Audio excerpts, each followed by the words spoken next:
Olá, pessoal, tudo bem? Vamos comentar agora a questão número 35 do terceiro simulado FUVEST, aplicado pelo Ângulo em 2023. Acompanhem aí comigo, por favor. A nossa questão 35 foi baseada nessa tirinha aí que você tem na sua tela, intitulada O Cabeça da Banda.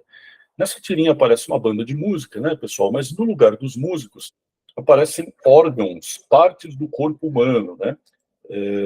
Por exemplo, um neurônio diz aí, falando com o maestro: chefe, comanda o negócio direito aí. E o amigo dele, que está do lado: a gente ajuda, né? O maestro, por sua vez, que é representado por um cérebro gigante, né, dá conselhos aos músicos. Então ele diz: coração tem que bater feliz, senão o Pixinguinha vai ter um infarto. E depois, pulmão, solta o ar nessa flauta, né?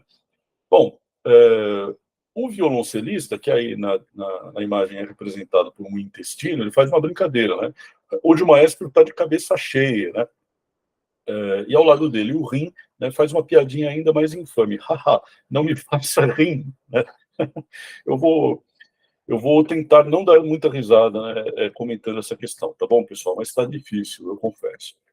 O enunciado diz o seguinte: vários recursos linguísticos são utilizados para construir a comicidade da tirinha, exceto qual? Bom, na alternativa A, personificação, evidentemente que tem personificação, né, gente? Afinal de contas, coração, pulmão, rim, etc., não são pessoas, são coisas, são órgãos do corpo, né? Mas aí eles estão sendo tratados como pessoas, eles falam, eles aconselham, eles dão risada, fazem piada, etc., né? Então, evidentemente, existe personificação. Na alternativa B, intertextualidade, você precisava dar uma olhada nessa fala do maestro cérebro aqui, né, que é coração tem que bater feliz, senão o Pixinguinha vai ter um infarto. Aqui existe uma referência mais ou menos direta a um famoso choro desse compositor chamado Pixinguinha, que é um dos grandes mestres aí da música popular brasileira mais antiga, e o choro mais famoso dele é aquele intitulado Carinhoso, né, cujos primeiros versos todo mundo conhece, né? Meu coração, não sei porquê, bate feliz quando te vê. Então, essa é a música aí a qual está se fazendo alusão, e evidentemente existe intertextualidade na tirinha, tá bom? Na alternativa C, a gente vê polissemia. O que é polissemia? Polissemia aparece numa palavra ou numa expressão, quando essa palavra ou expressão pode ser lida em dois sentidos diferentes. Veja bem, os dois sentidos estão vivos na mesma frase. Você pode ler de um jeito ou de outro indistintamente. É exatamente o que acontece na fala do violoncelo, né, que é o intestino, quando ele diz que o maestro está de cabeça cheia. A expressão de cabeça cheia, a princípio, é figurativa.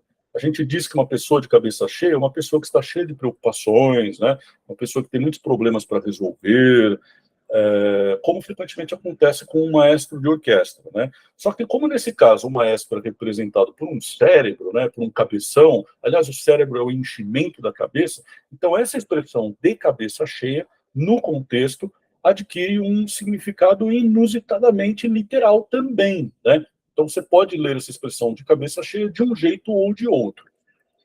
Tem mais um caso de polissemia aqui nessa tirinha, que é um pouquinho mais difícil de ver, que é o verbo bater, né, ainda na mesma fala do maestro, né, coração tem que bater feliz. Se você olha para o coração ali, né, e vê não um coração propriamente dito, mas um coração personificado, funcionando como um músico de orquestra segurando um tambor, então o verbo bater vai significar dar batidas em algum objeto, que no caso é um instrumento de percussão, né? Agora, se você olha para o coração e vê um coração propriamente dito, se você ignora a figura da personificação, então o verbo bater vai significar mover-se ritmicamente, né? Dar batidas, falando agora do coração. Então, um caso um pouquinho mais sutil de polissemia. Perceba, você pode ler o verbo bater num sentido e no outro, indistintamente. Isso é a polissemia, tá bom? Já na, Veja que interessante, já na palavra cabeça, no título da tirinha, ou cabeça da banda, não acontece exatamente a mesma coisa, né? Porque o cabeça da banda é uma expressão metafórica que vem, evidentemente, da palavra cabeça, a cabeça parte do corpo, né? Que significa o chefe da banda. Quer dizer, assim como a cabeça é a parte do corpo que rege, dirige todos os outros membros, né? Assim também o chefe de uma instituição, no caso uma banda, dirige os membros dessa instituição, que no caso é a banda, né? Então aqui a gente está diante de um caso de evolução semântica de uma mesma palavra. Não são duas palavras diferentes, é a mesma palavra, e também não existe polissemia, porque o sentido é um só. O cabeça é o chefe. Isso, claro, considerando o texto verbal exclusivamente. Se você compara o texto verbal com o que você vê na parte desenhada da tirinha, aí, evidentemente, aparece alguma coisa de polissemia, né? Mas seria mais correto dizer que, nesse caso, o desenho, né, que indica a cabeça mesmo, né, enfatize o aspecto, a origem literal, né, da expressão ou cabeça, que é a cabeça, né, que é o sentido próprio da palavra cabeça. Eu espero que isso não tenha ficado confuso demais, tá, pessoal? Se ficou, eu peço perdão. Na alternativa D, a gente lê paronomásia. Paronomásia é um conceito que indica semelhança entre duas palavras ou expressões, geralmente explorada estilisticamente pelo autor de um texto. É exatamente o que acontece aqui na fala do violinista, que é representado por um rim, e a palavra rim aparece na fala dele, né, no lugar do verbo rir, que é muito semelhante, né? Haha, não me faça rir, né? Se o contexto não fosse cômico, né, você esperaria aí o verbo rir, e não a palavra rim, né? Então a gente está diante de um caso evidente de paronomásia. Restou o gabarito, que é a alternativa E, que sai por exceção, né? Que diz homonímia.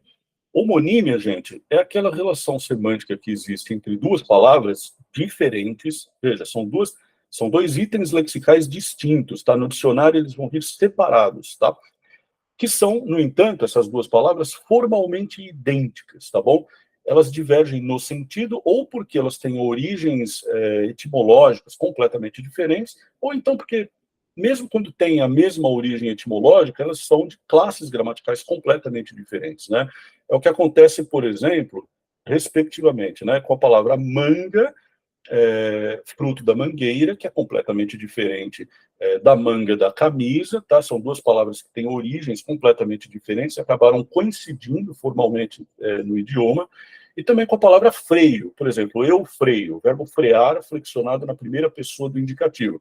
Ninguém vai confundir eu freio com a palavra freio substantivo, que designa aquela parte do automóvel ou do veículo que serve para diminuir a velocidade, tá bom? Então, se você procurar na tirinha, você não vai detectar nenhum caso de homonímia. A alternativa aí é o gabarito, tá bom, gente? É isso aí. Eu espero que vocês tenham gostado da tirinha, tenham dado risada como eu dei, e, claro, espero que vocês tenham acertado a questão também, tá bom? É isso aí. Um abraço, pessoal. Até a próxima. Tchau, tchau.